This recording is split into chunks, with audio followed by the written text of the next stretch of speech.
Hello, hello, everybody, and welcome to Sim Racing Online. This is it. This is the start of Series 2 of the Sim Racing Online World Series.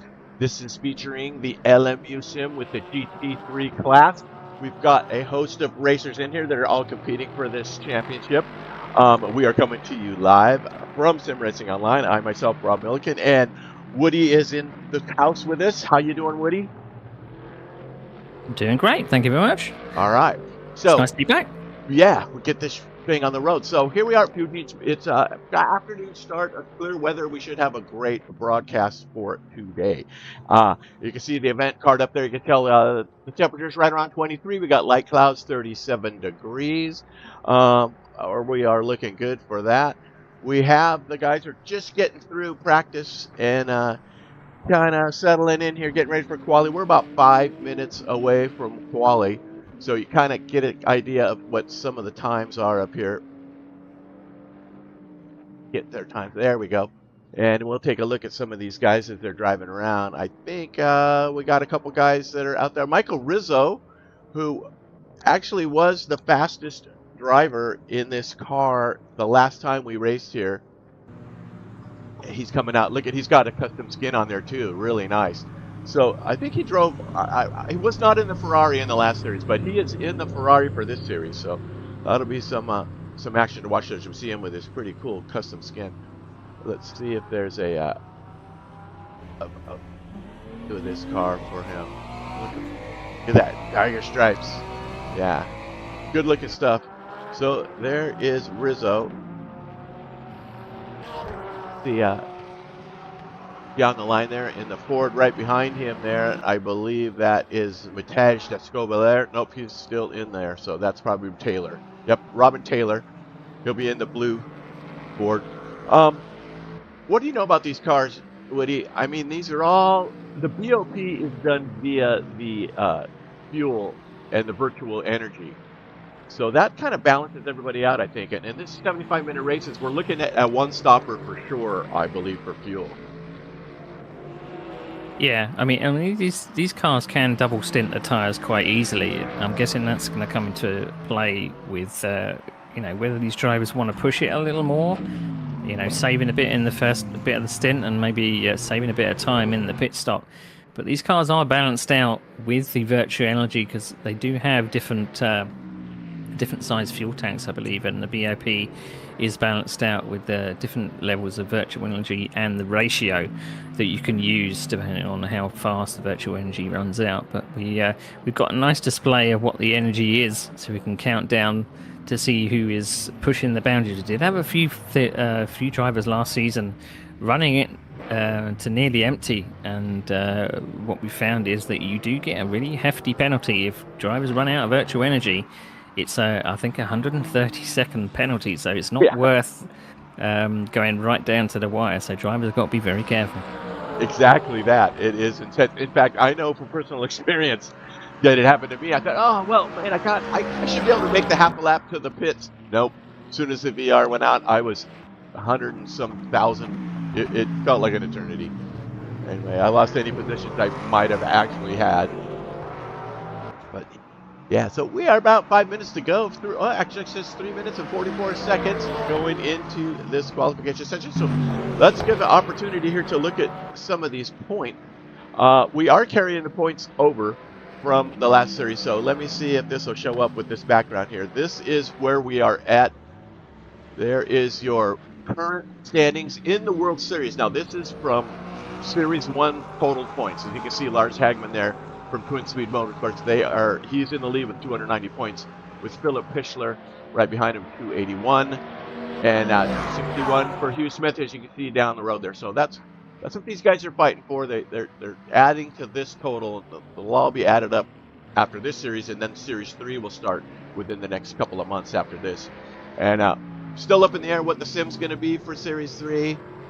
It might be another R Factor 2 series. We might bump it up. We don't know yet, but we're going to let the drivers also have a vote on that. So there are your top 10 standing as we head into this race. Let's see, a couple minutes up. We've looked at Rizzo. Let's get a couple of there's a couple new drivers, and I don't see him yet. Devin McMullen, He's on his out lap. He's in that custom Porsche. Look at that skin. Really great that LMU is letting these custom skins in. So that's telling me that these guys are all are members. They've all joined the what's it called, Woody, where you subscribe?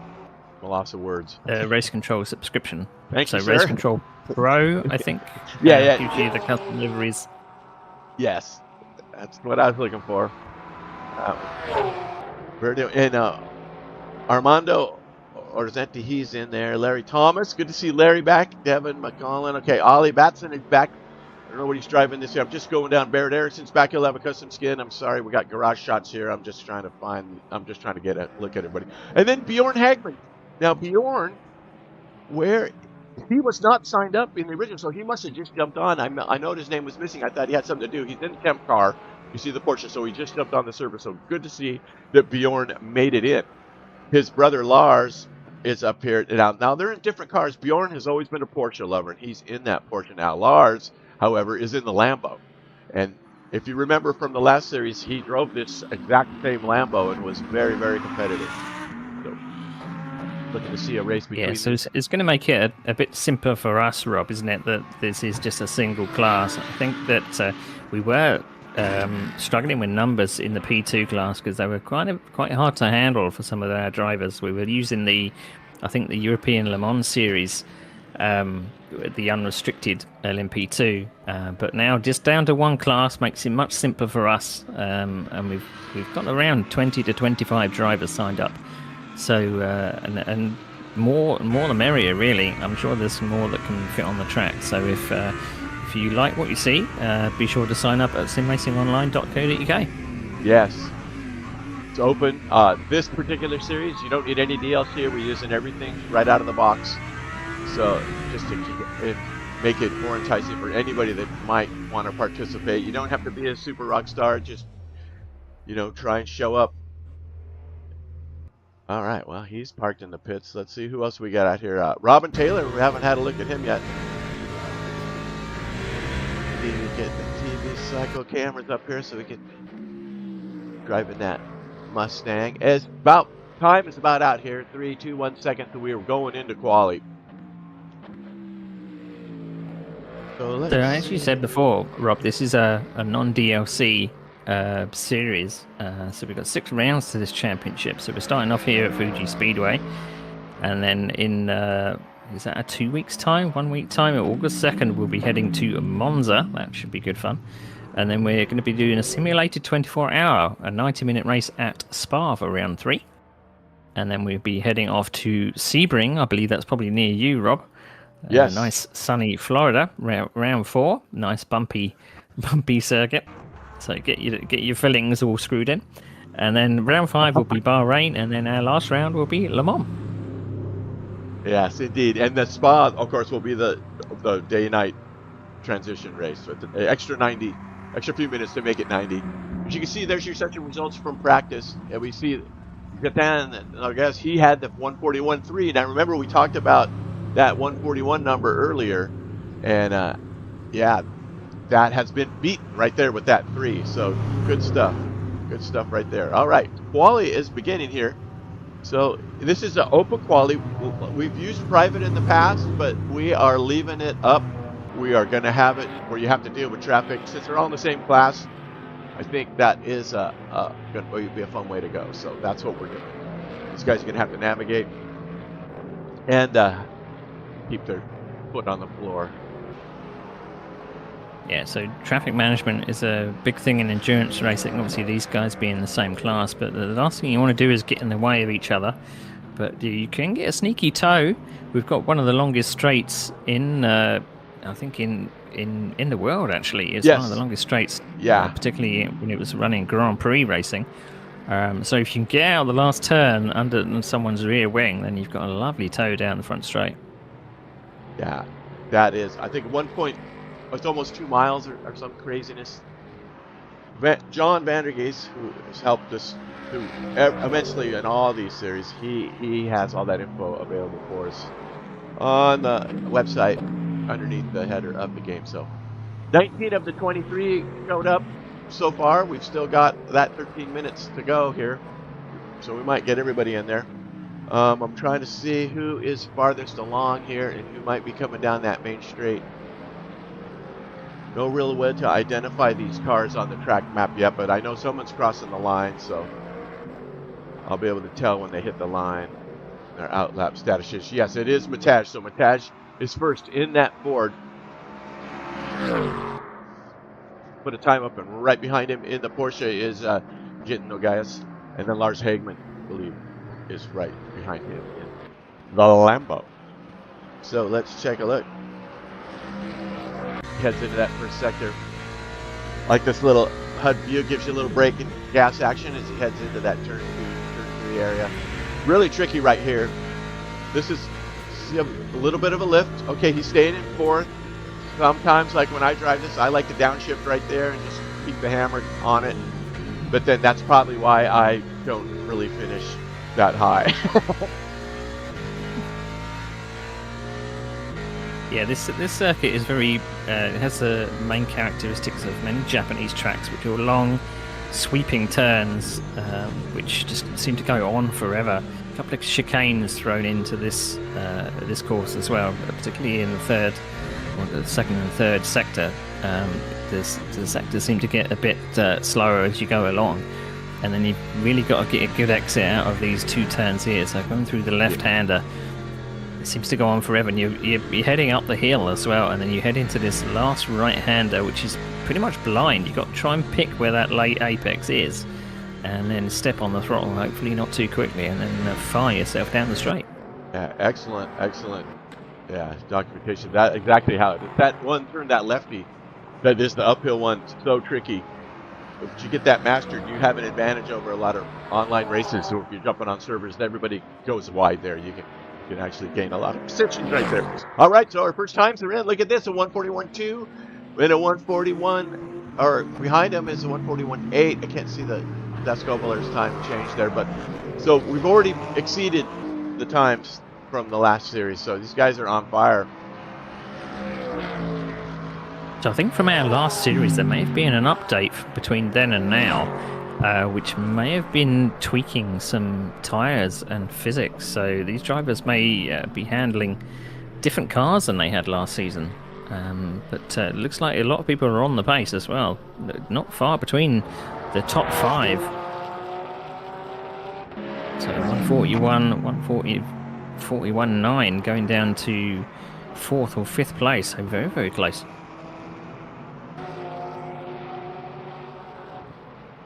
All right, so I've cycled it so you can see the energy on the tower. That's what they're going out with. So some of these guys are going out with full tanks, like Lars, he's got a full tank. These other guys are a little more LMU savvy. They take the fuel out for quali. And then you can see the time, so we're alternating through that. But Nagoyes has got that 141.250 up there. And 141.6 right behind him with Mataj. It was, I believe, who was it? I don't think it wasn't Simon Bacon. It was Rizzo. Rizzo, who was so fast in the last GT3 one we had with the multi-class. So let's see how he's doing in this Ferrari here. He's currently 4th.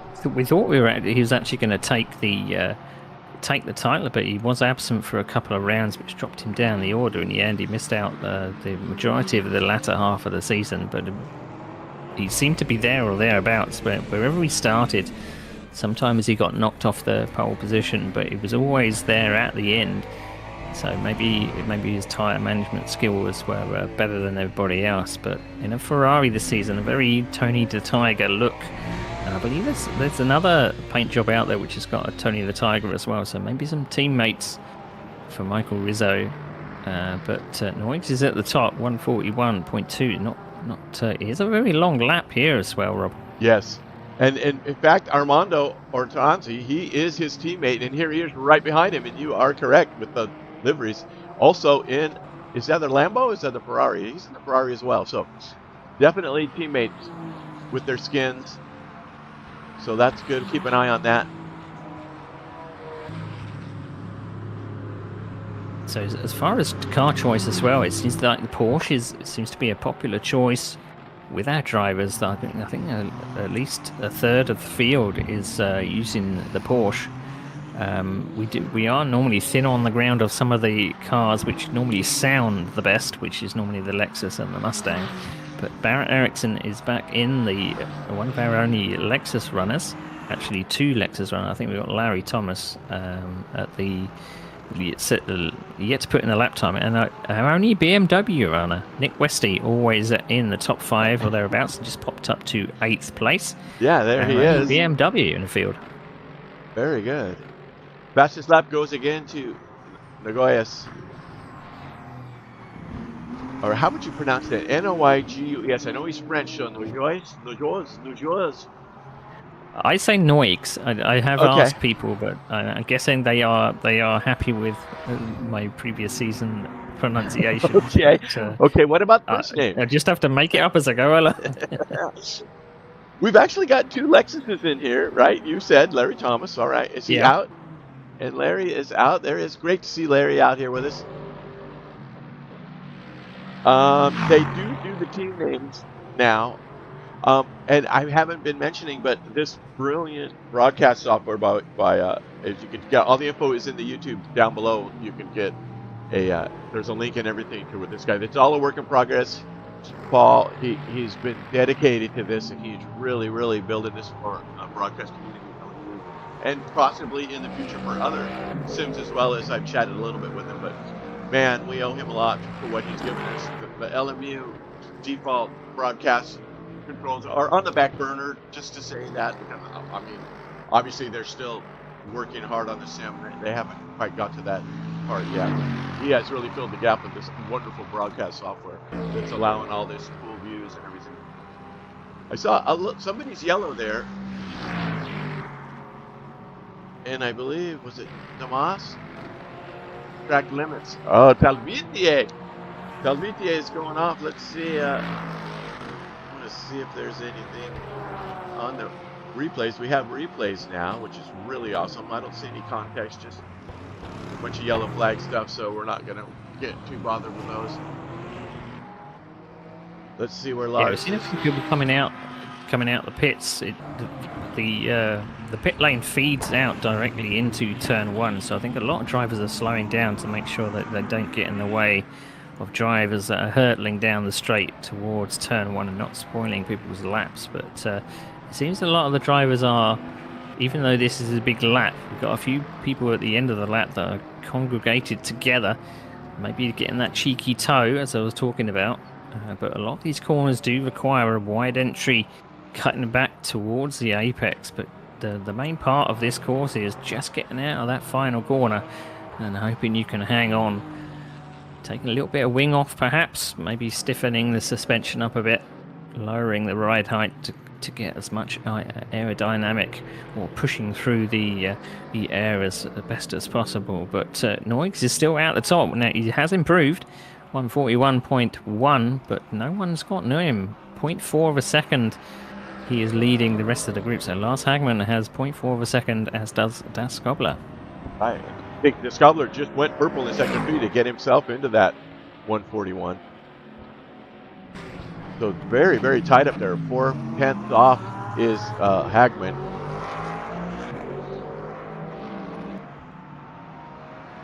Pitchler, Mustang. He's in the garage. Let's see. So following on from our previous series, if you're not familiar with SimRacingOnline, we do have rules in place to make sure that our drivers do take this a little bit seriously. They have to do their out lap, their fast lap, and then they do their in lap. They cannot stop on the circuit and then quit back to the pits. It makes it look a little bit more realistic. They have to actually do an in lap, but they have to make sure that they don't crash out on the circuit, because if they don't get back to the pits under their own power, then that is their qualification over. We do have a yellow flag out at 100R. I think he's got going again, 6th place. I think that's Julian Paws that's had a little bit of an off there. Yeah, let's check it out. Again. Just let's see how the replay works here. This is what brought out the yellow here. So see, pause there in the Porsche. This looks like he just got almost like a tank slapper right there. this off into the barrier. And to your point, now he has to nurse that car around and drive it into pit lane to be able to come back out again.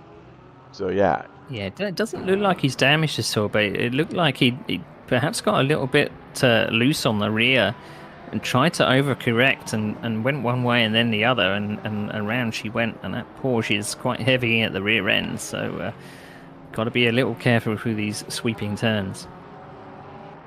Let's go find Rizzo. I really love the he's in the garage. Okay, I like the comparisons there where you're seeing. We'll go back to Gitan, where when they're all on out laps, it doesn't matter. But I was trying to show you there. This is all competition. So obviously we're watching Westy here in the BMW. He is currently 9th and 2nd. It shows you 2nd and 3rd times as well, just for comparison, so you can see who those guys, what's going on there. And it looks like Hagman is green, or Descobler is green. He is currently 2nd. Let's see if he can do anything here about it. Whoa, hello. He just can't. He just parked green, it. Not by much. 700ths of a second. Did he just park it? What happened there? I tried to go to its cockpit view, and that's what it's doing. All right. So Descobler is still out on circuit. He's just coming up around some traffic at the end of the course. I don't think it's actually recorded his sector 2 time there for some reason, because he's coming out onto the main straight. So hopefully that is, maybe it's just an error in the timing there, but he's now popped up to 2nd place, 0.26 away from pole, so not too far away. Let's see, I got a little bit of a conflict here with the Scobler. There we go. I had a little glitch going on there. I was trying to change the view. Let's see if it works now. I wanted to get his cockpit view. There we go.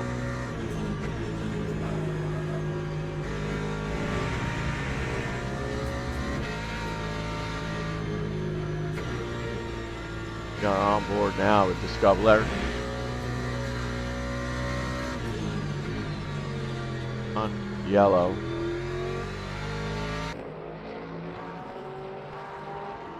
Who else is possibly threatening there? So we've got Philip Pichler has currently done a personal best in the 1st sector. He's just coming through the sweeping turns of, I believe that's 100R. Turn that goes on forever, where we saw. Oh, and actually, no, it's coming back to the Dunlop chicane. So braking hard down. He's currently 8th at the moment, and he's 0.1 up on his best. 2nd sector is actually bang on what he did before, so very consistent. So he's losing a little bit of time. Yeah, very consistent, but losing a bit of time at the tail end of the lap. I think the Porsche in front of him is not going to interfere too much, but it's a wide line into the final corner. Hopefully get a little cheeky toe from that Porsche in front. Oh, he's running off the track. Hopefully that's that might not be track limits. I'm not sure if he'll get away with that, but well, we'll see when he crosses the line. That's another feature that Paul has added to the broadcast. Is we saw with Tony Telvitier when he had an off, it went blank. But look at that, he was 0.2 better in that last sector. Didn't really improve, but he did improve on his own personal best. So that's. So fastest of all in the last sector. So that Mustang has got some muscle down that main straight, and the qualification time has gone down. So people on their last laps. Is anyone going to improve? We've got Almondo out on a lap, green in the 1st sector by 0.2. Yeah, there's some finishing laps here. Coming down to the final chicane. Getting the apexes. I don't like this section of the track, and obviously there is a different layout to this track where you can see the it blocked off there, where you can actually miss out that chicane section. But I remember this section being very treacherous in the wet, and lots of puddles to trip you up, or where the apex actually is. But coming through the final corner, he is 0.02 up on his personal best. So maybe you're going to improve from 15th place out of 20 as he comes across the line. Let's see where you got. Looking at, there's only a couple guys running still. And I believe that's it. Yep, so Hortense wasn't able to improve, stays in 15th place. So it looks like pole man or provisional pole man is Gaten Noix. Very good. Let's see. Qualifying Fuji, there we go.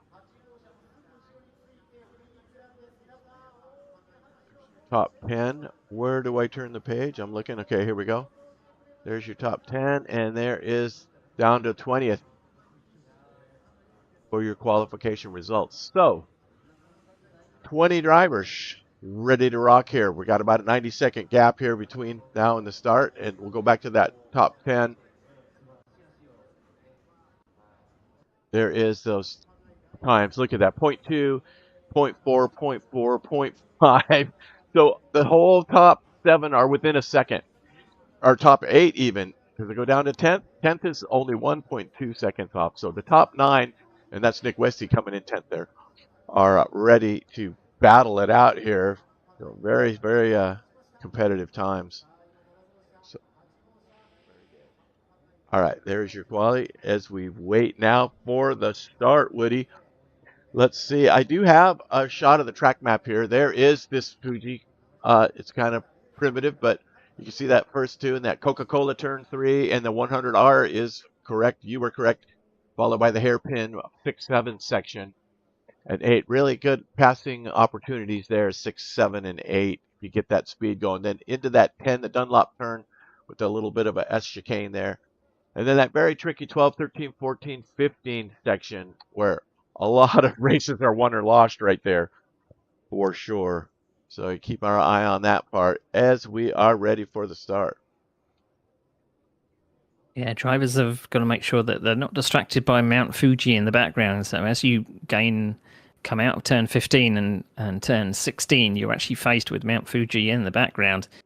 But they're turning right rather than heading towards Mount Fuji. But it's a good view if you can sit there for a little while. But these drivers won't be hanging around as we get going. Oh.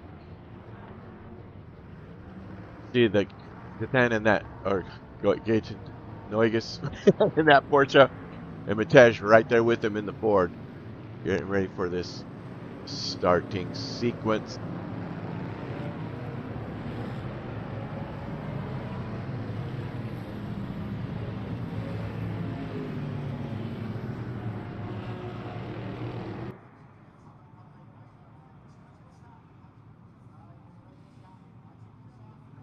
Okay, we're getting ready for the green.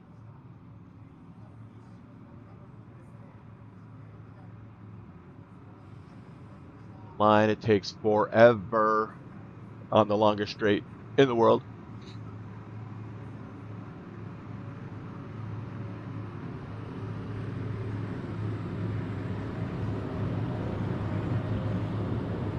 They're just coming past the pit entry. It should be going green any time now. The There we longest go. wait in sim racing, it seems, and off they go.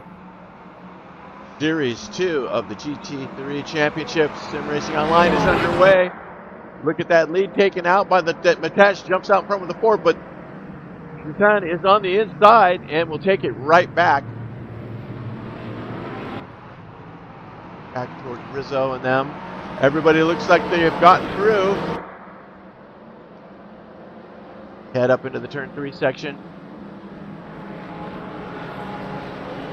Yeah, very clean through turns 1 and 2, and line astern coming through 3 and 4. It's just temporary that Matej was able to make the jump on Gaten Noix, but he was able to keep it round turn 1. You can actually go side by side, but he's actually making a little bit of a break. The rest of the drivers further back are having a little bit of a squabble. To 3rd and 4th are directly close to each other. Hagman and Osman having a right old ding-dong down to the chicane. 3 wide into the chicane. That's ambitious. Yeah, they are. Oh, look. Lamborghini trying to sneak up the outside. Getting a little bumpy back there. Larson. in that Lambo. Hold his own with Westy right up on him. So Westy, 5th place. Ooh. Him and Hugh Smith having a little bit of a rub there. Oh! So you can go through some of these turns. This particular sector, you can go through, actually sectors 2 and 3. Can go through side by side, but it's normally single file running onto the main straight, but directly under the rear wing of that BMW. So Hugh Smith, that's a car behind, already going defensive onto the main straight. So the slipstream is very powerful for some of these cars. There is your leader, Noigus Descaballero. And look at Kennard Osman, new driver for Sim Racing Online in that beautiful silver Porsche. It's made himself up to 3rd place already. Very nice start for Conrad. Welcome, Conrad. It looks like someone went wide at turn 1. I think that's the BMW of Nick Westy, perhaps braking a bit too late at turn 1. He's lost a handful of places. Those places that he made up at the start, he's now lost and has got to work his way back up the field, but still side by side. A lot of these Ferrari drivers further back. Looking at Philip Pichler and the cars behind. Ooh, squabbling over as someone's going around. Oh, it's the Porsche. Like a Porsche. Was it Ollie? No, it wasn't Ollie. It has to have been Devin. Or was it Bjorn? It was Bjorn. Good heavens, Bjorn. Looking here, I don't see the... Here we go. Saw one Porsche going around, and there's a Mustang gone around in sector 2 there. That's Philip Pichler. He's got to go through these barriers to get back onto the circuit, but that's unfortunate. He was in the midfield. He's now down to 20th place and last, so he's got a bit of catching up to do. I wonder what... Let's just check on Westy here. I want to see this replay. If this was the event. There he is in the BMW. I think it's contact.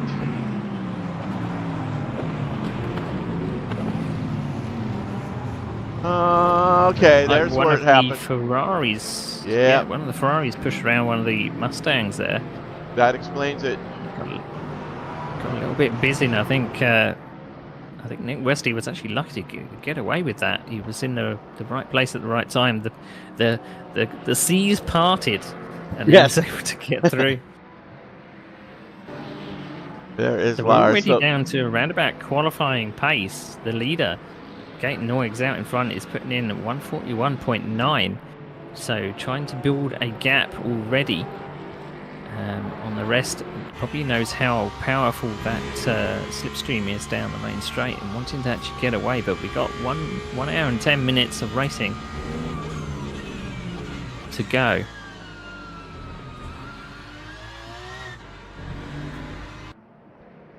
Yep, he's all that purple Bjorn. Noyes, I mean, purple in sector 1 with the best lap so far of the race. Group back here, very tight. See how Westy's making his way back through the traffic now in that BMW after that unfortunate. He's got Barrett Erickson right on his tail. As the leaders are yet down to straight for another completed lap.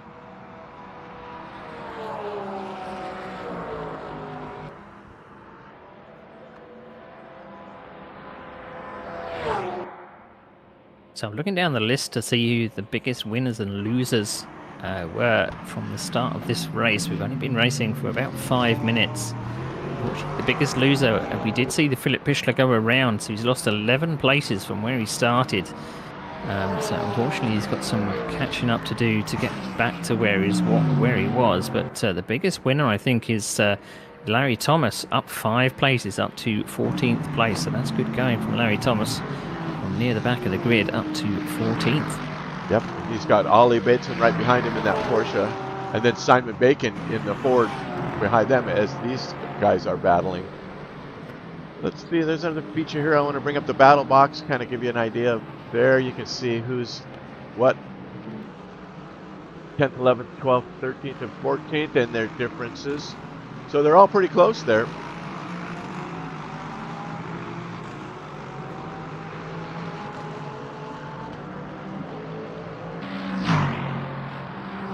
So change of position between 5th and 6th. Pause and Talviti are swapping places on the tower all over the place. So they must be side by side through this last section. And indeed they are. Porsche versus Porsche. Pink versus yellow. Yes. So side by side into this last sector. Unfortunately, Talviti lost out on that last or penultimate turn there. But he's going to be under the rear wing. Get a good exit out of this final turn and possibly a pass down into turn 1. So is that a little bit of damage on the front of Talviti's car, or is this just the paint job? It looks like a little bit darker underneath the nose. It does, so doesn't hopefully it? no aero damage. I don't know if we can tell. It doesn't look normal like the car in front of it, so maybe there's a little bit of damage. Maybe gave Pause a little bit of a nudge and dent in that radiator. No, I think it is just a paint job. It just looks like it's got a moustache on the front of that Porsche. But he wasn't. He was really close under the rear wing of Pause, but couldn't quite pull out to have a shakedown to turn 1. So maybe here is a shot of that. In fact, this is where. So you see someone goes wide, and Tony's gonna get this spot here over Pause, I believe. Just Bjorn and. Yeah, no, that's the next one. So you can see there, he gets out in front, just barely. Must have been earlier. Not Hagman and Winham, is it? Yeah. There, it was Talviti and Winham. Anyway, so that's a little bit of an oddity. And it looks like Larry Thomas has the least amount of energy on board. He's already down some percentiles, you can see, compared to the rest of the field. So keep an eye on that. He'll be the person. But maybe he's going half and half. He's probably figured it out. He'll do a halfway stop. Roman right in front of him and just oh, with a little bit of a kiss. Oh, that was poor Larry got into that. Let's take a look at that.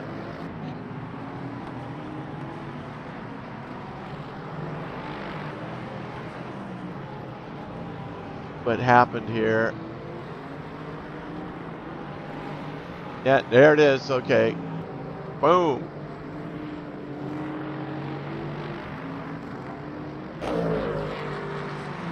But it looks like. So meanwhile, Osman is up to 3rd place. Hackman and him have been swapping places whilst the rest of the field has been battling. So Lamborghini versus Porsche, they seem to be quite well matched, these two drivers. But Osman now up to 3rd place and chasing after Dat Skobler in 2nd in the Mustang.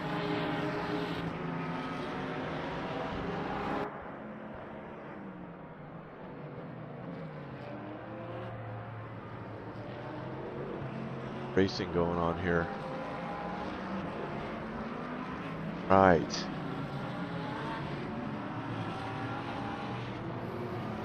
Holding on to that. 41.8 is still the top time.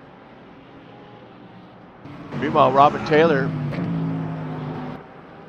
in that Mustang got the 2 Porsches ahead of him and the Ferrari behind him of Michael Rizzo.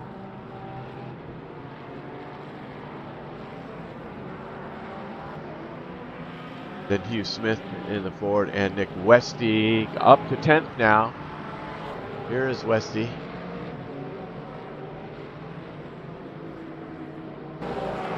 Fighting. It looks like the top 10 are in the 142s from their last lap. The rest of the field from 10th backwards. There's a bit of a performance gap. I wonder if they're playing the long game. They're in the 144, so slightly slower. But as you said, Larry Thomas has decided to maybe take it a little bit of virtual energy, going a bit lighter in the first stint of the race and maybe filling it up to 100% for the next stint. But we'll see those numbers come down now, about 80% for the rest and about 50% for Larry Thomas. So we'll keep an eye on those numbers, see he's definitely the first one that's going to pit.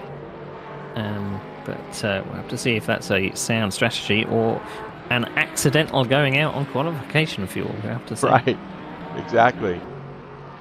We will see what the stops will be, and if they're changing tires, we should have the be able to tell if they've actually changed tires or if they're double stinting. See when that action, if that actually happens. Meanwhile, Tony Telvitier, one of our quickest drivers, he's got Taylor on his tail and Julian Paz just in front. So this ongoing battle for 5th and 6th place. And then the group right behind them, you see Rizzo, this whole group right here, really, really racy. Yeah, I think Pause is perhaps slowing up these drivers behind. Tony is having a hard job trying to get under the rear wing onto the main straight, and it's actually bringing those 3 cars behind Taylor, Rizzo and Smith all into play. So it's going to be a 5-car battle for 5th place soon enough. We've got some little groups forming, so we've got 1st and 2nd that are quite close together, then 3rd and 4th are still doing battle. 0.6 of a second going into turn 1, then we've got the battle 5th down to 9th, and then they're a little bit spaced out from 10th all the way down to 18th, all the way halfway down the main straight, and unfortunately 19th and 20th a little bit out the back. So that mistake early on for McMullen has really dropped him down to the back of the field. And remember, Rob, we've got the drivers, if they do spin and they flat spot their tyres, those tyres are going to be feeling pretty awful to through the wheel for these drivers. Yeah, the flat spots are real in LMU, just as they were in R Factor. So yeah, there is Hegman after that beginning. He's just struggling back there, currently in 18th place. So I expect to see him move up as this group winds it down here, coming back to sector 3 here with the leaders.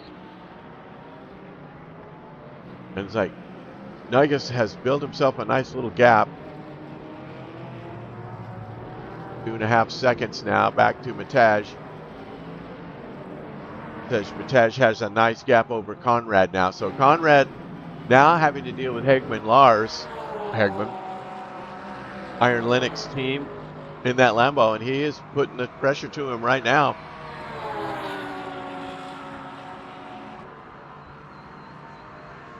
Going to the inside, he's making the look the overtake, and he gets it clean past right on through on Conrad.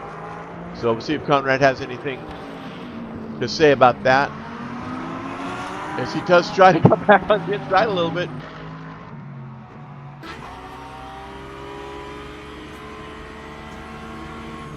Well, meanwhile, further back, that battle for 5th place is really hotting up. We came 3 wide out of turn 1. Julian Pause was very slow coming out of turn 1, and unfortunately seemed to bulk Tony Talviti, and he's now dropped a place to, I believe that's Robin Taylor. So Robin Taylor took advantage of it looked like Julian Pause poking a hole so he could get through. But this battle, 5 cars are all swapping places. I don't think this is settled until around the pit stops. Definitely not. So Robin Taylor seems to have, perhaps he had a bit more pace because he's right on the back of Julian Pause. A little nudge into the chicane. Going around the outside in this sector is not very wise, but he's got the inside for the next one. Julian Pause is very, very kind, and he lets 2 cars through, coming through this 3rd sector. So Robin Taylor up 2 places. He's now in 5th, and he's now going to be chasing after Osman. Dropped a place to Hagman, but let's see if he can break away from this group. This group has been nose to tail for this first portion of the race, but let's see who can break away from it. This a big train of 5 cars. It's probably, I don't know, gaining half a second in lap time from just the slipstream effect, but still in the 142s and 143s. We're now under the hour mark, so we'll see if there's any more overtaking opportunities into turn 1. Yeah, looks like Rizzo. Is that Rizzo just poking out there? Oh, Stelvitier got wide. Stelvitier got wide, and look who gets through. The Leopard Beast himself, Rizzo, has gotten in front of Smith, Paz, and Stelvitier on that slick little move. As Taylor gets it, actually running away from these guys now, as they're still duking it out. But I wonder if these guys are actually hanging back and saving a little, because they just suddenly pounced it's just like they flicked a switch and it were like, right, now is the time to go. So the two people that are actually leading this bunch, so that's Julian Paws and Tony Tauvita, are now at the back of this group here. And Steve Taylor leads in 5th and Rizzo in 6th, with Hugh Smith kind of in the odd one out, just stayed in the middle of the whole bunch. But but the battle still goes on between Tauviti and Paws, but just a bit further back.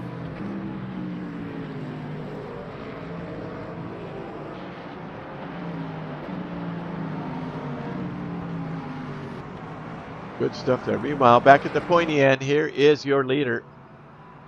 Noigus just cruising in that Porsche, setting lap time after lap. 1:41.8 is still the purple lap of the race.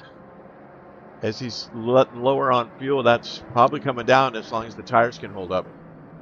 And there's Matej, just some 2.3 back in the Mustang. Just to have a nice lead. And now Hegman, as we watched past Conrad Osman in that silver Porsche. But Osman is keeping it in the zip code there. He's keeping his sights on Lars there. That is the final step of the podium.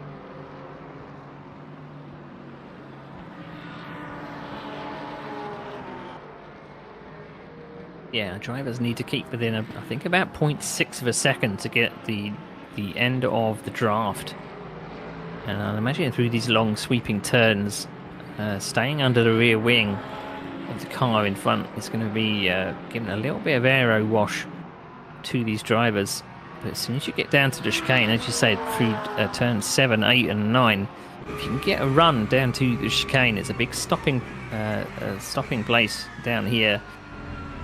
So if you can get at least alongside, you've got a free run up through the left-right section into the final sector of the lap. But doesn't look like anyone's close to passing at this minute. But Noig's out front, 2.5 seconds. Yeah, he's got a great consistent run going here. Check back with Rizzo here, who next on his list is Robin Taylor, who he has caught up to the back of. So Michael Rizzo showing his skills, as we talked about earlier. He was very fast in that first GT3 series with the multi-class.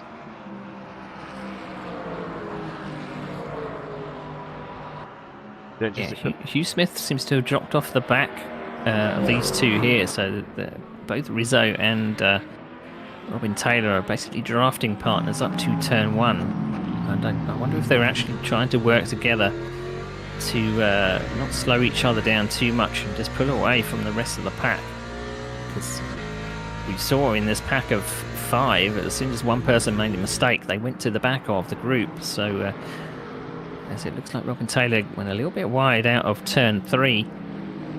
But Rizzo right under the rear wing, coming up to the right-hander of 5 and into 6. Slightly wide of the apex, coming down through turns 7 and 8. Probably not close enough to get down to the chicane to have a little bit of a go, but you can scare someone off the road if you just take a little bit of a dive up the inside. Make them go a little bit wide, but if you go wide into the chicane, you've got the opportunity to be on the inside for the next part of it. But it does slow you down being offline. But it does look like maybe Rizzo has a little bit more front end. He's able to put the car over the curbs, and Robin Taylor is lagging back a bit. But whilst they're battling, Hugh Smith is coming back into play for 7th place, so 5th through to 7th. Like that Ferrari, the sewing machine versus the Mustang, the bulldozer engine. So, Rizzo gets a little fishy there. But yeah, that sewing machine engine on that Ferrari is just something else.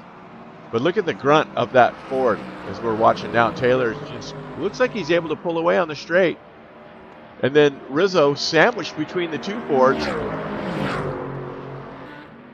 Yeah, we did see him getting a little bit squirrely, but further back you can see that Julian Paws and Tauviti are side by side behind, but Hugh Smith was not able to get alongside into turn 1. These guys are having their own little race. They just swapped positions again. So now Tony's out front of Paws.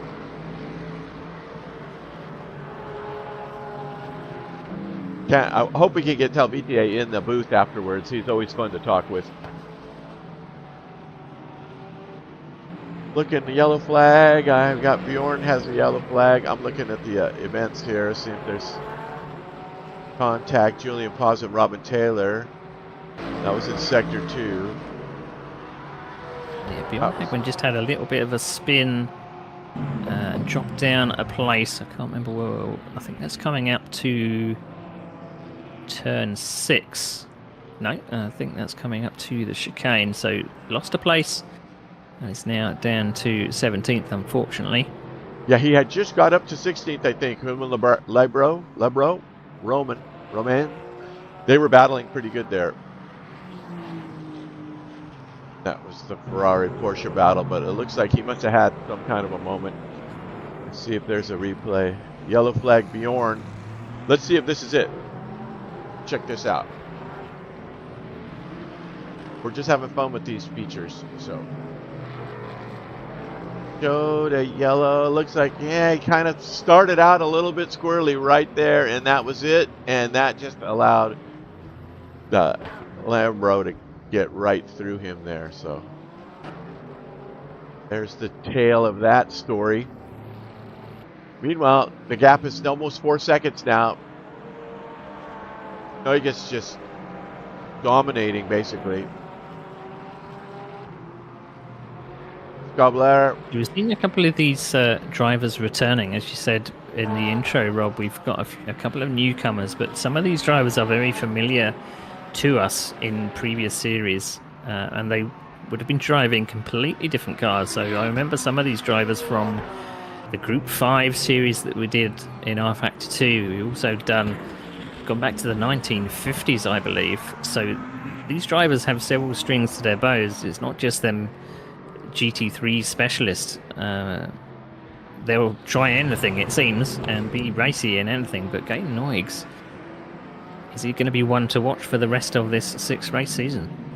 Yeah, he's very quick. And I know he's racing, he's missing his football game right now. He told me in the thread that he wanted us to move the race time back so that he could watch the soccer. I think that's where Tanner Sylvia is today. He'll be back for next week. They're watching the game. The game almost got postponed due to the smoke from the fires in Canada. But I guess it's underway right now as we are looking at 5th, 6th, and 7th here. I love the little battle box down there. Let you know who we're looking at and what their positions are in the distance. So, of course, the name with the box around it is who the camera is focused on, which is that Tiger Stripe Ferrari of Michael Rizzo. So really makes our job a lot easier here. Meanwhile, these guys look like they've got a little bit of a thing going on down here. Where is Armando? It's the next group. It's the Ollie Batson group. Simon Bacon and Philip Pichler. So Pichler's been a little bit quiet in this race. Back in 15th here as we are almost halfway. Yeah, the accident early on, it did knock him back down to the end of the field, but he's made up 5 places since then. And we did on the intro, we did run through the points. He's actually one of the top scorers from the last season points, which, as you say, will be added together for the aggregate. That's someone gone around in front of it. I think that's Bateson that's had a spin. Yeah, I saw that. Getting it back together. Let's check it out. As I say, Lance Hagman actually leads the points. Pichler in second with Hugh Smith in third. So a lot to play for. They've got 4 seasons of aggregate points to it's not just Pichler was actually the winner of the World Series in 2025. So consistency was always the key throughout the multiple series. So our first series was Le Mans Ultimate P2 and GT3s, and now we're doing GT3s for season 2. And our drivers will no doubt pick some kind of challenge for series 3 and 4 to round out the season. We had a replay there watching Ollie spin there. Same place in that tent, that whatever it's called, sector. Both the Porsches have spun there now and lost it. He didn't hit the wall though, so he was in good shape there. Where are we looking at here? Who is that? Hugh Smith behind the billboard. So an update on the Fuel Watch, an update on Virtual Energy Watch. So Larry Thomas is now down to 22%. So he will be the first to pit down in the 17th place. So we'll keep an eye on when he comes into the pits. We've done 15 laps of the race. We were expecting 27 more from my estimation. But we've got 48 minutes to go in the race. We're just past half distance, I think. Around about half distance. So we'll have to see whether people take tyres or not.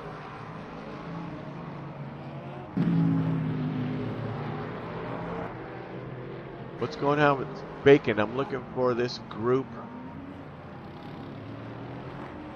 Yeah, there is Armando, Michael Rizzo's teammate. Put back out, struggling a little bit there. He's got Simon Bacon and Philip Pitchler slowly gaining on him. They are a little bit farther back though. About 3 seconds back, I believe. Pitchler. The Mustang fight right here. Bacon and Pitchler. There's one thing this circuit does do. I was speaking to one of my sim racer friends earlier.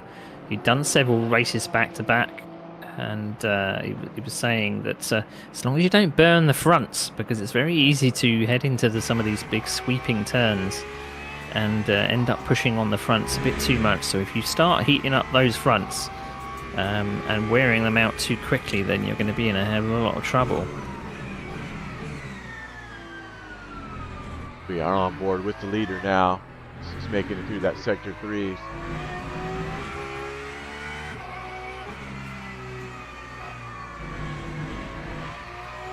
How he's using all of the track. This is that trickiest spot here. Just keep second gear. You just got to kind of be very patient on that left-hand uphill turn. If you can do that, you're going to be in good shape. There is a lap with the leader. So I'm also seeing a couple of drivers that have been doing a little bit of nudging and a bit of shoulder tapping. So they've got to be very careful that they possibly don't fix at the pit stop, because that will waste a little bit of time, and they don't want to lose any time if it's not actually causing any lap time difference. I mean, it's probably not making the cars handle very good if you've got a little bit of an aero imbalance, but drivers have got to be careful whether they're thinking about maybe saving a little for the end of the race. Maybe they want to save a little bit at the pit stop as well, but who's going to be double stinting those tyres and who has been burning them out too quickly? There seems to be a very solid pace from the top 10 of 142s. Like Rizzo just capping doors with Taylor, just gets around Taylor to take that 6th position, or 5th position rather, with Hugh Smith now right behind Taylor. So Rizzo now in 5th, Taylor in 6th. Just bumping doors a little bit there. No harm, no foul. Yeah, Rizzo's been knocking on the door of that for several laps. He looked all strong in turn 1. It was slightly heavy contact at turn 1, but no. I think possibly Taylor might feel a little bit aggrieved that he had a car alongside him into turn 1, but you can always fight back with the draft up to turn 1 on the next lap. Let's see if he can run away now. He's been behind these two Mustangs. Now he's out front, so let's see if that forward power down the straight is going to catch him back up. And keep an eye on Larry Thomas. He's down to 15% energy left, so he'll be pitting, like you said, he'll be the first one to a pit stop. Now let's see what happens down the straight here.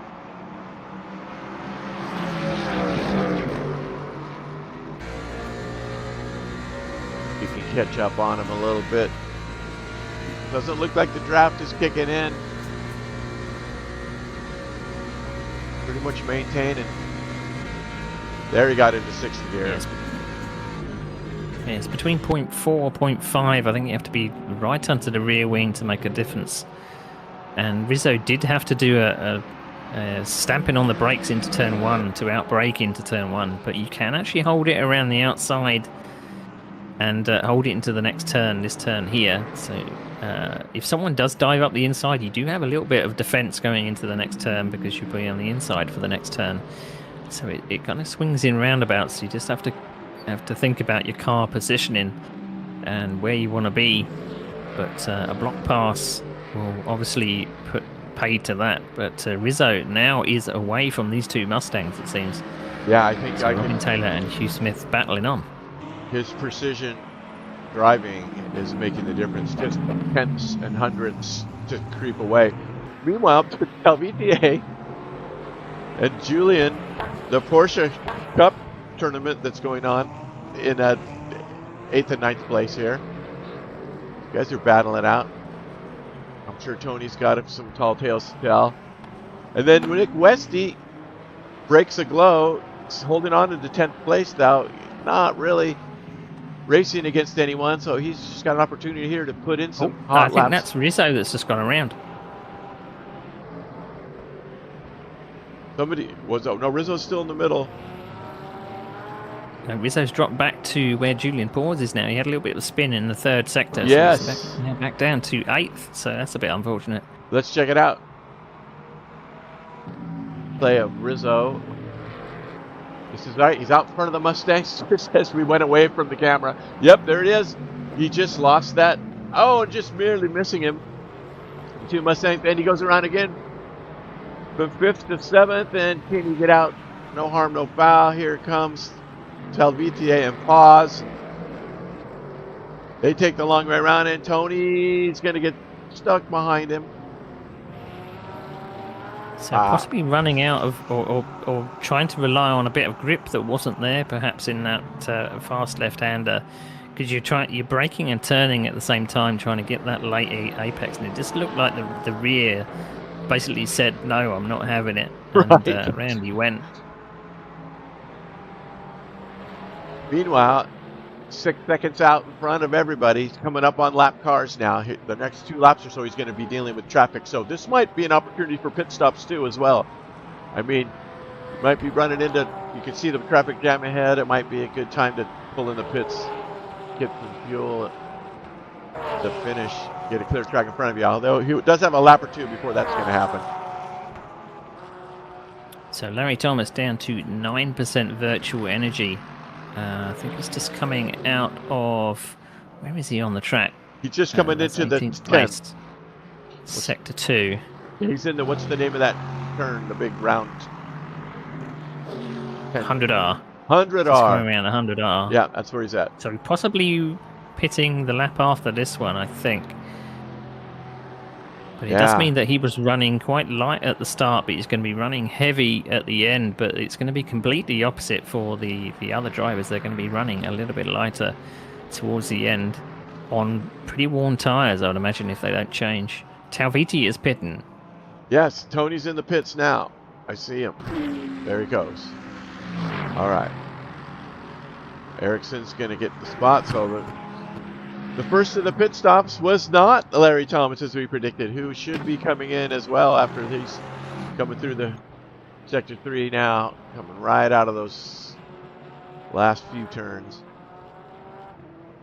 I think that's Simon Bacon just behind him as well, pitting from 16th.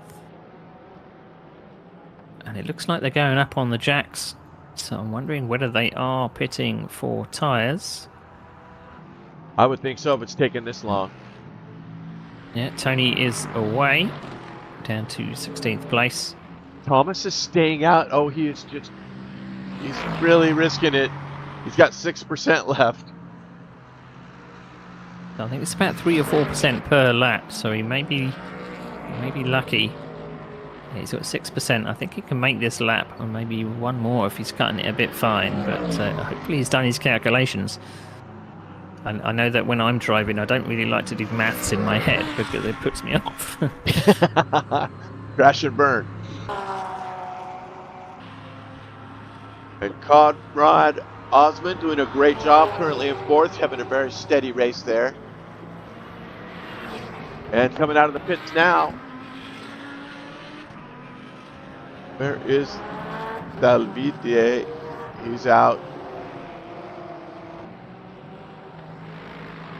So coming out in 18th. Larry's doing a pit. Possibly going to see a flurry of pit stops, I'd imagine, around this time. Many people have done their calculations of how much they've worn down the fuel or virtual energy in this first stint, and they can then fill up to 100% to make it the rest of the way. I wonder whether the rest of the drivers are possibly got a little bit more, or giving a little bit more leeway. They can actually pit whenever they want, but they may be filling up to 100%. Tony Talviti did fill up to about 88, so he's done some maths away from the circuit, and he's able to put in the exact amount to finish this race. Or is that the commentator's curse? Is he going to run out of fuel over the line? Larry Thomas. We had a couple of instances of that. He's not going to make it. He's got 3.5%, and he did still not into the pits. So, holy smokes, Larry. Maybe he doesn't realize. I mean, it wouldn't be the first driver that has got caught out with LMU's, virtual energy. So let's hope that he's down to 2.7 now, and he's fifth going in the end of sector 1. So maybe he knows what he's doing. I certainly don't know what he's doing. Remember, there is a heavy penalty for running out of virtual energy. It's 130 seconds, so it's not really worth pushing it right down to the wire. So you can run out of virtual energy before you actually run out of fuel, and vice versa. Yes. But the virtual energy is the most important. So if that goes down to 0%, but you've still got fuel in the tank, you still get penalised. So I think it's possibly going to get around to the pits, but you definitely can't go around again. 1.6%. He's got the last sector to do on 1.6% of virtual energy. So cutting it right to the wire. Is he going to come in this lap? What's he down to? 1.2. All right, he might make it. He's got one more section to get through here. Here's that last turn, and yes, it looks like he's staying to the inside, so there he comes. Wow, talking about cutting it close, 0.8%. Look at that. He's a master of the timing. It did look like that someone was actually trying to get a cheeky draft off Larry Thomas, and then decided against it because he was coming into the pits. Because the pits, I think the pit entry is a quick right-left, so you don't really want to be trying to draft someone that's heading to the inside. But Larry Thomas and McMullen now in the pits. Yeah, I'm trying to see who that was in the Porsche that was trying. Was that the leader? I think it was. I think it was Noyes. Yeah, he's actually coming up to lap Tony Talviti. But Tony Talviti has already pitted, so Noyes possibly be pitting in quite in soon order, I think. But now I've got a gap of what's the gap? It's 8 seconds. It's grown since I last looked at it. So he's still got the pace in hand. He's knocking on the door of now 43s. So he did start off to putting in 41s and 42s, but now the pace has dropped a little. But he is. And there we go. Larry Thomas has a stop and go penalty for speeding in the pit lane. It wasn't the fuel. It was for speeding in the pit lane. So stop and go for Larry Thomas. He did it so well, and then just screwed it up at the end. So he didn't fall foul of what we thought, but stop and go for 10 seconds when it all adds up, it's possibly going to be about maybe 20, 25 when he's trundled down the pit lane. So that's a bit unfortunate. Yes. Larry maybe thought he was pulling a fast one with his fuel, but it was either rushing into the pits or rushing out of the pits. We can't tell which, but possibly a 20 to 25 second for the whole stop and go. So that's unfortunate. That's going to knock him down the order.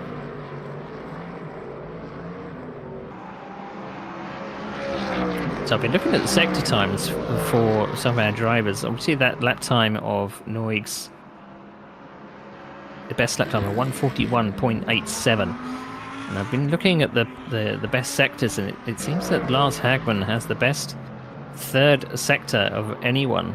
He's able to put a purple sector in. So that Lamborghini has some grunt for that final part of the... So the third sector, I believe, is only about 3 turns. So possibly a good amount of downforce and a lot of grunt to go down the straight. So he's always putting in purples in that last part. But at the moment, he's not actually close to... He's about 5 seconds away from second place at the moment. But we're wondering when our front runners are going to come into the pits. Maybe it will shake things up a bit. Yeah, as we watch the leader here coming through Sector 3, let's see if he decides to pit this lap, which is Tony Talvitier is behind him now. Battle between 12th and 13th. So we saw that Ollie Bateson had a little bit of a spin and let Philip Pichler through, but now Ollie Bateson has caught up again and they are nose to tail, so Mustang versus Porsche.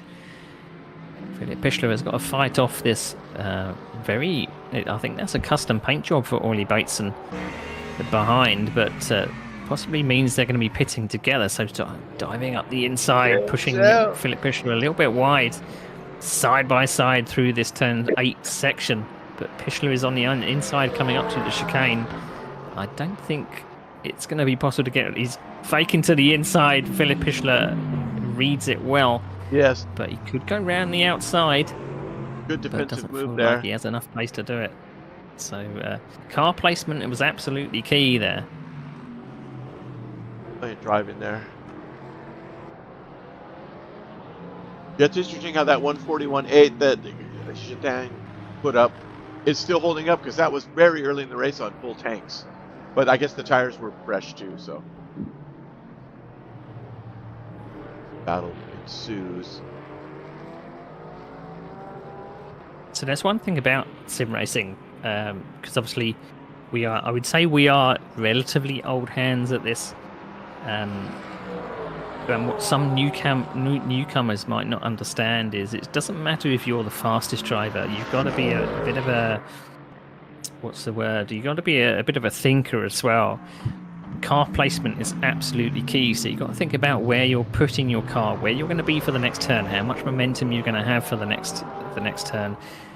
Maybe a little bit of mind games involved as well. If these drivers have maybe raced against each other before, maybe they know, what buttons to push. Can you, put your nose up the inside and maybe make them make a mistake. Maybe they're easily flustered. So putting a little bit of a fake move in, pushing them off their line, and possibly pushing them off the racing line and saying, thank you very much, I'll have that place. Right.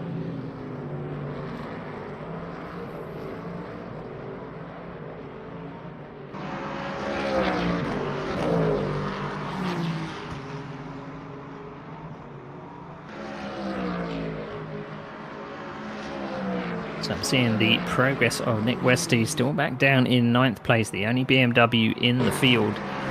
Still plugging away with that BMW, meant to be probably one of the most stable cars in the field. But just behind him is Barrett Ericsson in one of our only Lexus, or Lexi, I don't know. Yeah. And the teammate of Rizzo, which is Ortenzi. Really close together down the main straight. I don't know if this Ferrari is going to have enough to get down the inside to turn 1, but it's very, very, very close. Maybe he has a little bit of a look, but they both meet the apex and they're able to get turned through turn 1 quickly and cleanly.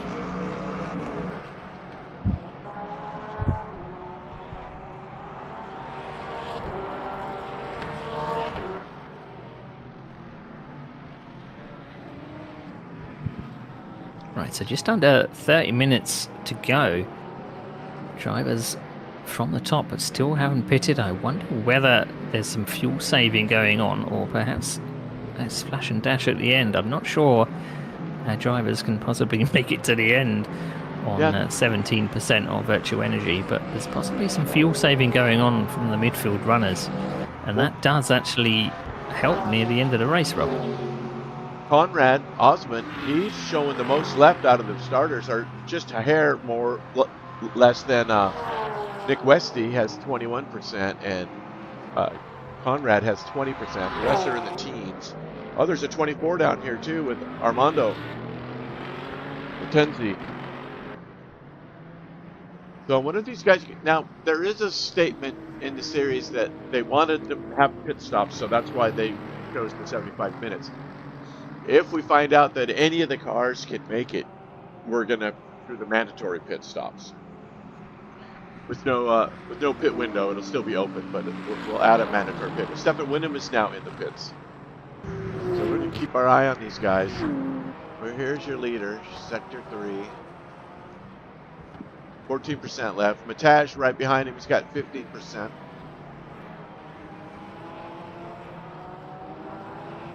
Yeah, I don't think I've done enough fuel saving to be able to kind of figure out how much you could save around the circuit. You obviously do a little bit of lift and coast, lifting just before the turn.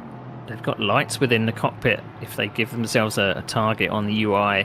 So let's say they want to save 2 laps of fuel, the purple lights in the cockpit will tell them when to actually lift off the throttle.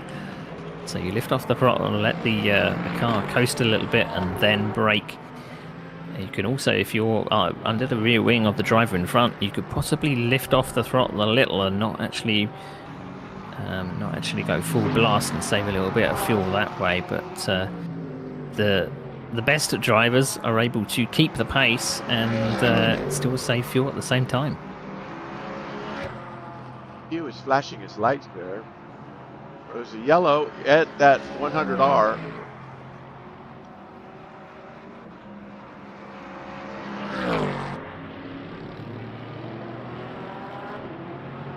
So what that was about. Just going down the list here. 12% left for the leader now. So check in on Robert Taylor. I think it was at the yellow that you possibly saw at turn 6. I think Stephen Wenham had a bit of an accident and he actually dropped a place to McMullen, so they're the only Mercedes in the field. Here is Wenham that replay. dropped a place. Yeah, dropped a place down to 19th. Oh, look at that. Oh, he hit hard too. Ouch. Stefan.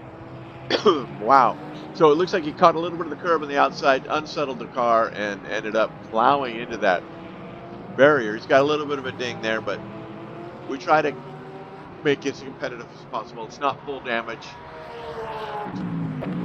But yeah, it's definitely got some damage on that car.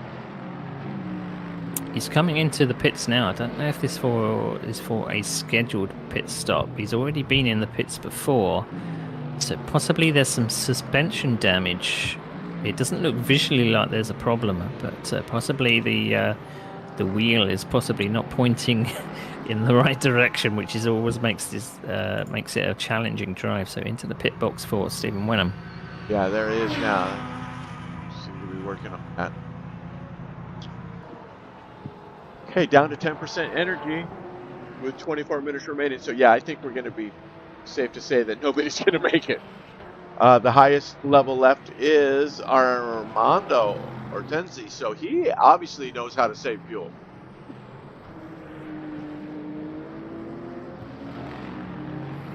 Teammate of Michael Rizzo. So just looking at the, remember we saw Rizzo have a little bit of a spin early on, or rather a few laps ago, and he was within the battle between Julian Paws and obviously Tony Talviti pitted to get out of the way of that.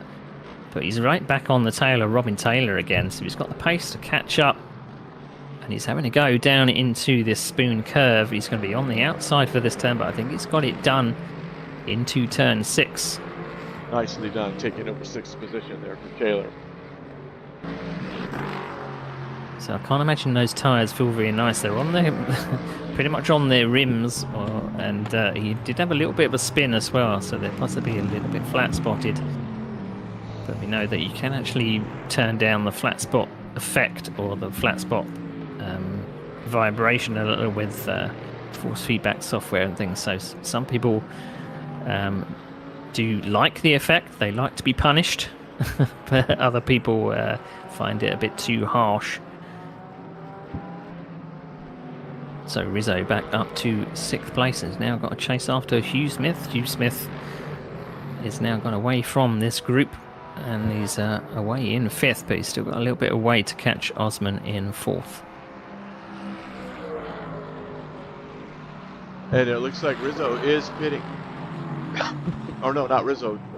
That was That's Rod Taylor. Yeah, Robin Taylor. Maybe Robin Taylor let him go by so that he had a free run into the pits for this lap. So he is one of the drivers that had one of the most virtual energy. A lot of the drivers are really cutting it down to the wire for the last 15 minutes, I would say, of this race. But we're going to have a flurry of activity between the top, I'd say the top 3 are possibly all going to come in together. So quick pit stop for Robin Taylor, and out he goes again. So Julian Paz already pitted once, did he not? He's exiting the pits now. Yeah. Okay. So now he. Oh, I see. He only pitted enough to finish. He didn't go full tank. I'm showing. And Robin Taylor gets a drive-through for speeding in the pit lane. Oh, that's Taylor. unfortunate.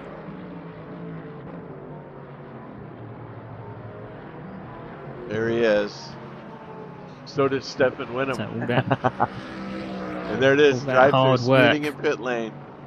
I like that race control announcement at the top of your screen there. Oh, all that. Yes, indeed. All that work. That's a. At least it's a drive-through and not a stop-and-go. Drive-through, obviously, if you're not familiar, it just means you come down to the pit speed limit and you literally just drive through the pits. But it's still a chunk of time. It is a straight pit lane here at Fuji Speedway, so but it's still a chunk of time that he's going to lose to the cars behind, and they are all very, very close together. So he's going to lose probably about 5 places when he comes in for that drive-through. Here is the battle for 7. Westy out front of Ericsson with Hortensi right behind him. This Ferrari Beamer. Right, leader is coming through to sector 3, Rob, and he's on 3.1%. I see that energy. So I wonder whether he's going to cut it fine like Larry Thomas, or is he going to pit this lap? He's into traffic now, so this will be a good time for him to pit. Ericsson pits from 9th.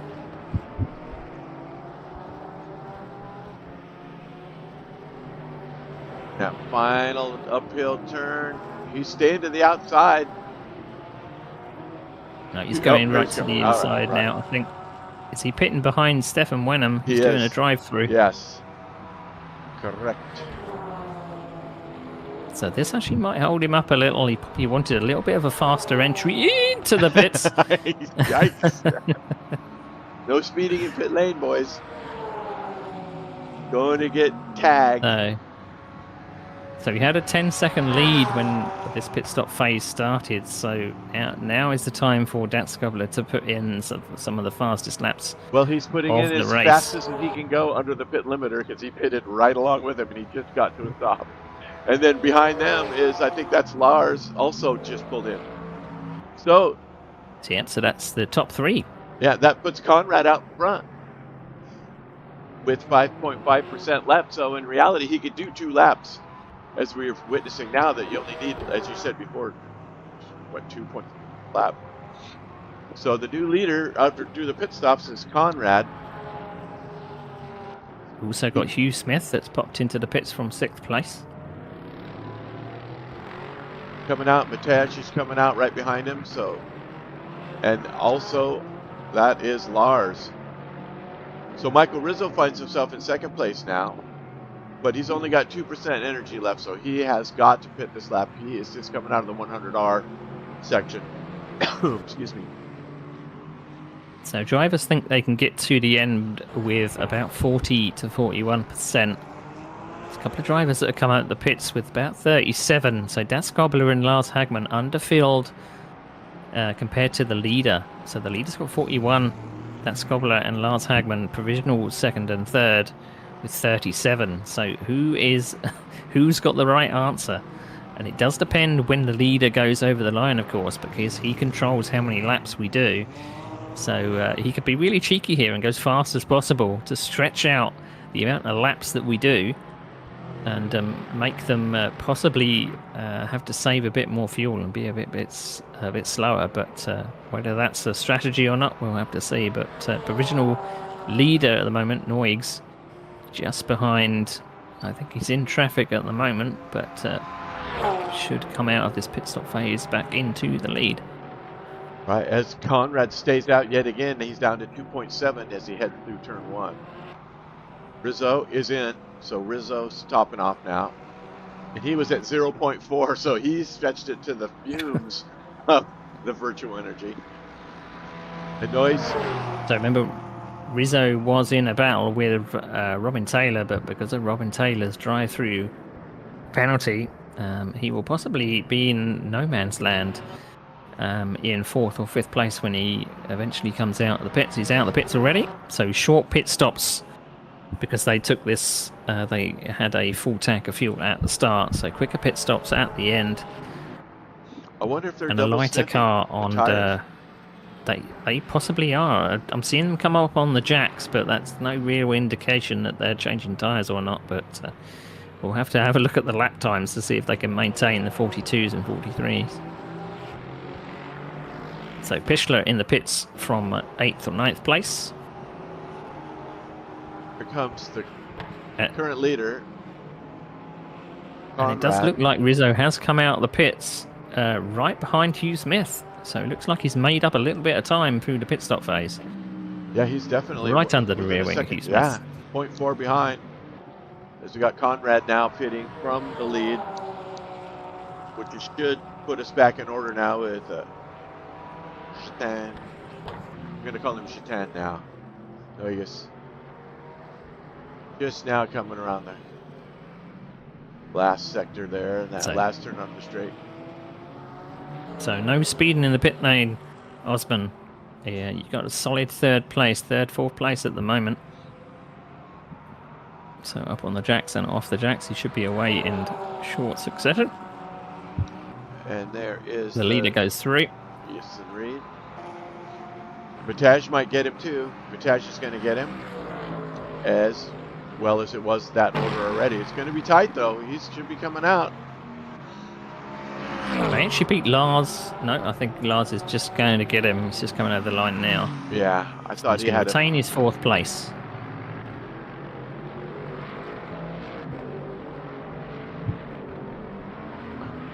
Not by much though. It's only about one. Is that one? No, he's dropped behind Ortenzi there, but Ortenzi's got to come into the pits. He hasn't pitted yet. Now that's really good mileage for Armando. He really did a good job fuel saving, and he's up in the top 5. So there he is. Obviously means that he puts in less fuel for the last part as well. So for 15 minutes, he's going to be stationary for less time. So let's have the pit stop is about 20 seconds or so.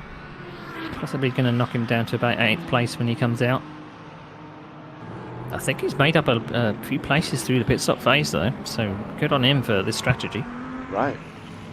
Talvitia's got himself in 10th now, and he's battling with Westy. These guys have a little bit of history.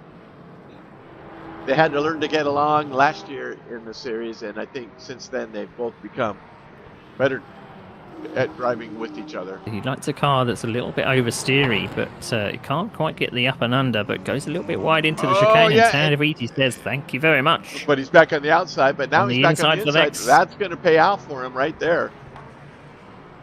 Now so car positioning, it put him a little bit offline, so that Westy had to then take the corner from the outside as Ortenzi comes into the pits from 6th, 7th place. Finally, okay, that should be everybody. So nobody can make it, so that part is a success as far as forcing a pit stop. The idea too was to make it so there's more flat out racing, because everybody knows they have to stop, so why save, right? except for what you exactly said for a shorter stop in the end. So the strategies pay out there. So BTA just putting that BMW down on the straight. Hortensi now. It's still a matter of tyre wear as well. They still have to save a little bit of rubber because you can ruin your tyres in 5 laps. That's still a possibility, but drivers have got to be very wary of their equipment. Basically, keep their bumpers clean and keep their tyres from either overheating or wearing out. Oh, Hugh Smith and Conrad are duking it out here. Porsche versus Mustang. Hugh's on the inside. I think Hugh Smith wants to get through. Oh, he did, and he gave him a little bit of a left tap. He wants to get away from this chasing Ferrari. I think he knows that Rizzo is fast. So he wants to get rid of this Porsche as fast as possible. Possibly Conrad lost a little bit through the pit stop phase, and now these three are absolutely together. It's a drag race, and Mustang forward power. This and knows what is going to happen into turn 1 here. Oh my goodness, he's on the inside. Is Oshman? He looks like he's got position. I think he's going to pull it off, as long as he's not too tight. These guys all behave. But Rizzo just licking his chops in the back, so the Porsche does get through. But the Mustang has something to say. He's fighting back. Hugh Smith had the inside for the next turn, but he's not got an overlap, unfortunately. And Rizzo, as you say, sitting back there saying, "You fighting amongst yourself, boys. I'm going to pick up the pieces." Right.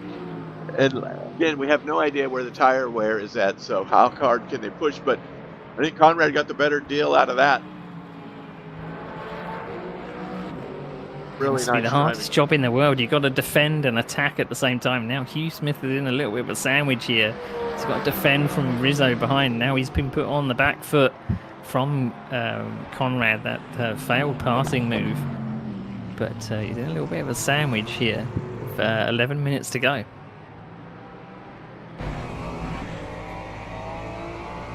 On board with Rizzo.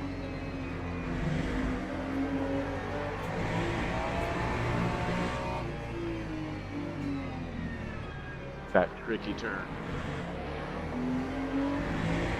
Uphill, off camber, then the blind. Yeah, really easy to overshoot this last final turn here. All right, let's see what happens down the straight. Not quite close enough, but Hugh might be close enough. You can see that the Mustang does have a little bit of a grunt advantage on the Porsche. I don't know whether he's actually going to get an overlap into the. See, he's pulling away from that Ferrari behind. But not quite close enough. It's really hard on the brakes. Harder than Conrad ahead. Right. You can see that the nose near enough tipped into the floor there.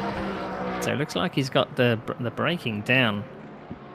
But he's putting a little bit away from Rizzo. But he's got to make this move stick now. He can't do a little bit of a half move, because Rizzo will be right up his exhaust pipe again.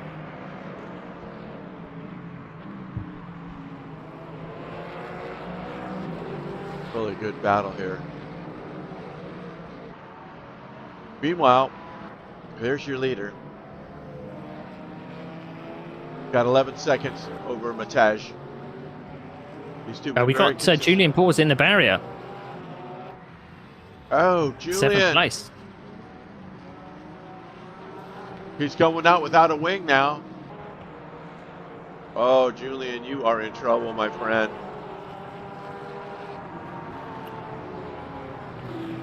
Yeah, just looking at, I don't know if it was him in practice. We did see a couple of drivers having a little bit of a swapper on through some of these turns. But it looked like he got a bit loose and then overcorrected. We did see that in practice or qualification, but I can't remember if it was pause or not. But an overcorrection speared him into the barrier. Let's see if this is going to drop well down the order. Replay. Oh, it looks like he just lost it. Or is that the earlier one? Nope, that was it. So he just all by himself in R100 there just lost it. It did that little swirly fishtail, almost like a tank slapper. And it just fishtailed him right into that wall, and that put him out without the wing. So unfortunately, he's making his way around to the pit stops now. So the car looked like he's gone around again in the last turn. Yeah. So he's unfortunately going to make these matters worse. But you know how the car will get loose, and if you can't hold it opposite lock, and you're not quick enough to gather it up, the car can grip up again and throw you the complete opposite way. So it looks like the car is snaking at the back as well. So it looks like he's possibly crabbing with some suspension damage. So it was possibly quite a hard hit there. So that's unfortunate. He was in the top 10 or thereabouts. So that could put pay to his day with 7 minutes to go in the race. Most unfortunate. And again, that was an unforced error, just like you said. Once that car decides it's going to go one way, you're basically a passenger.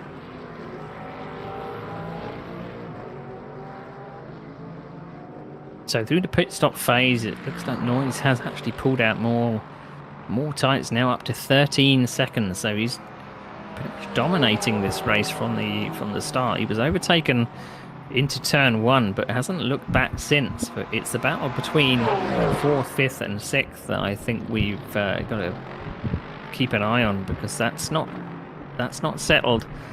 We've got about just over 4 laps left in this race, and obviously depending on where the leader crosses the line. But around just over 4 laps to go. Rizzo has dropped off the back of this group just a little, but Conrad has got to be feeling the pressure of that Mustang, that the loudest car in the game, apart from the Lexus. So he's got to be feeling the pressure.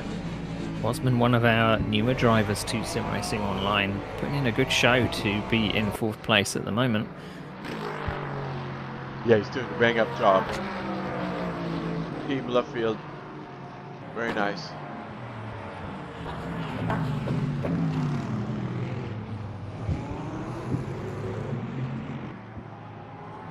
Got another Mullen and Paz. Paz is still in the pits. So let's check in on Westy, who's down to 11th.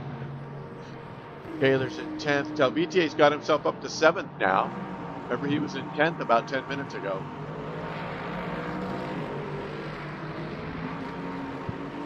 Westy kind of in no man's land here.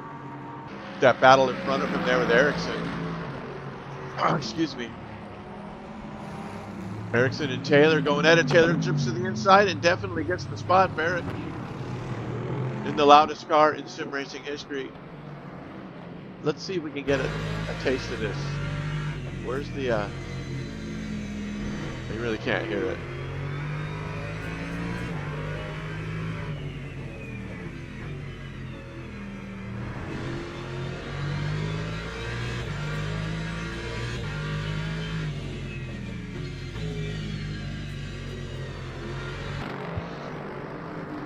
Listen to that thing. Sounds like a tractor as they zip it down the straight. You can see the BMW Westy just behind these two.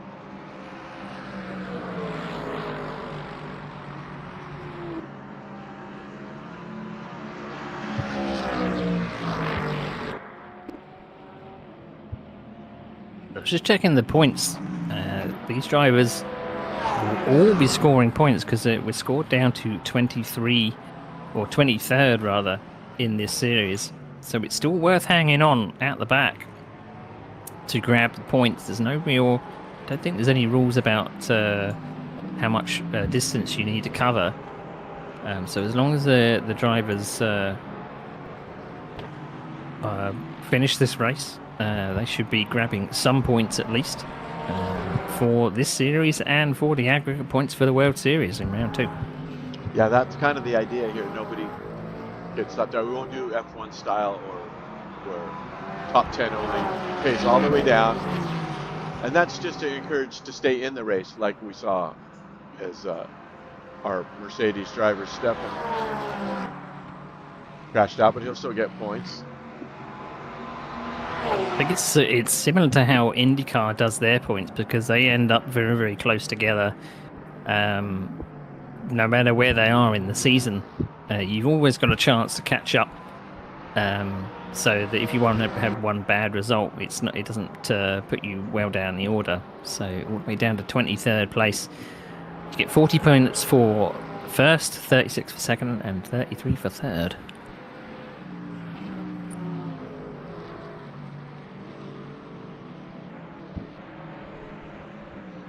So Talvitier in 7th, but he is some 30 seconds back of this battle for 6th. So 7th place, he's got a huge gap, but he is by himself, and pretty good considering what happened to him back there. He's down well below that first half of the race. Bjorn, who had that unfortunate start, is battling still.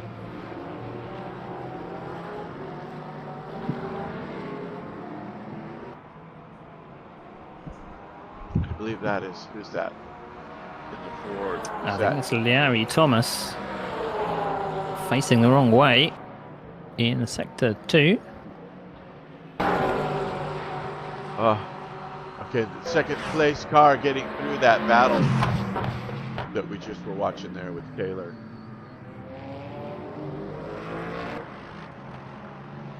LVTA all by himself. Ericsson.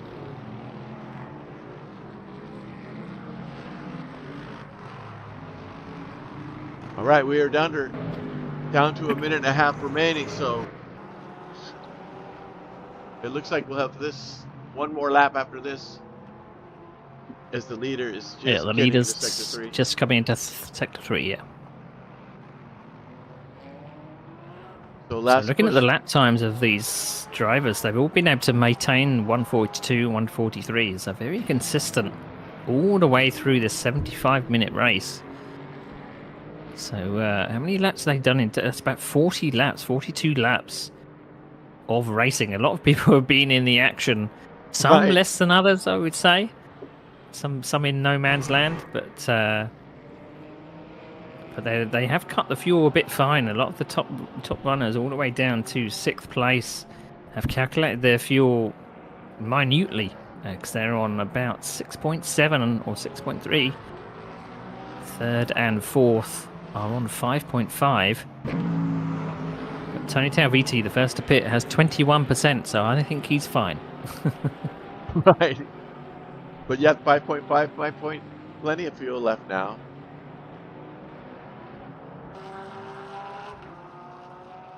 So the leader's coming through the first section, so this will be the last lap.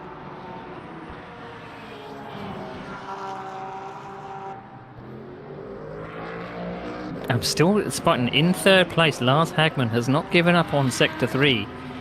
As we see a car going around, it's a blue Porsche. Is that the leader? No, that is Bjorn Hagman going around. Oh, Bjorn. As he gets back underway. That's unfortunate. Looking for the Rizzo battle. These guys, so the battle for 5th and 7th here is very tight. Where is the leader? He's coming into sector 3 now, so he's about ready to take the checker. These guys are all going to have one more lap to race it out. So here is your leader. Well, in fact, when 4th, 5th, and 6th, this will be their final chance to have a go at each other, because as soon as the leader crosses the line, that is it.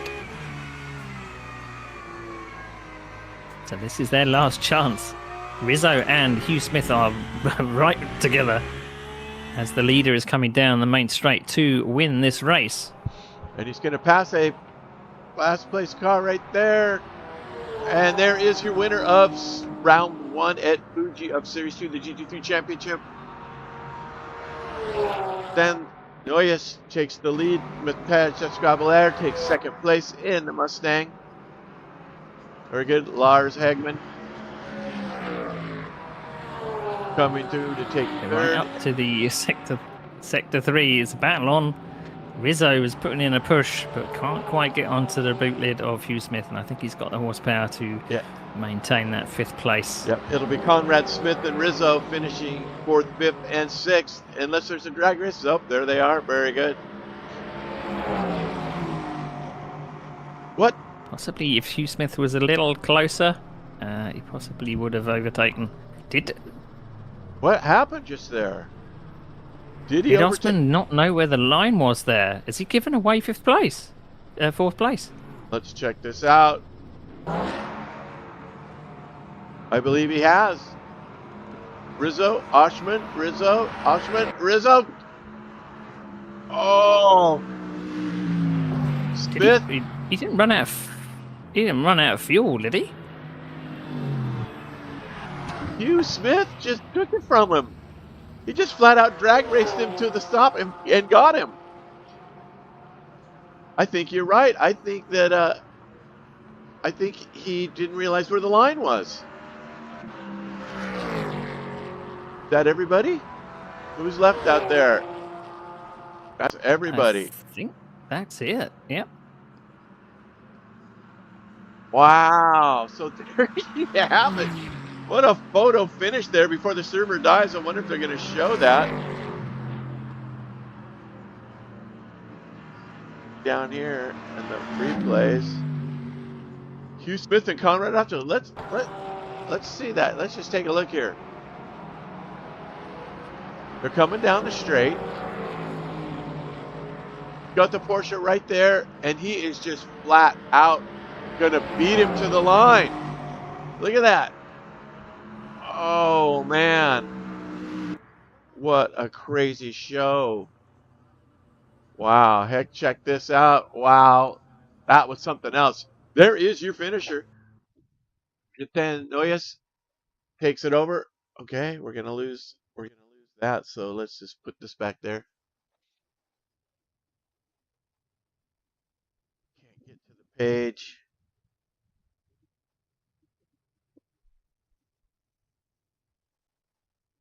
Let's get all this out of the way. So there is your finishers. I can't really see it with the LMU page back there, but let's just turn the page here. You can see. Okay, Matesh, Hagman, Smith, Osman, Rizzo, Delvitier, Oriente, Orzanti. Next is 11th will be Philip Fisher, 12th Nick Westy, Ali Batson in 13th, and Roman Libero in 14th, Bjorn Hagman 15th, Simon Bacon in 16th, 17th Devin McMullen, Julian Paz after that tough break that he had there, Larry Thomas and Stefan Wyndham. So there are your finishers. Wow, that was something else. That whole last section there where that drag race to the end was something else, man.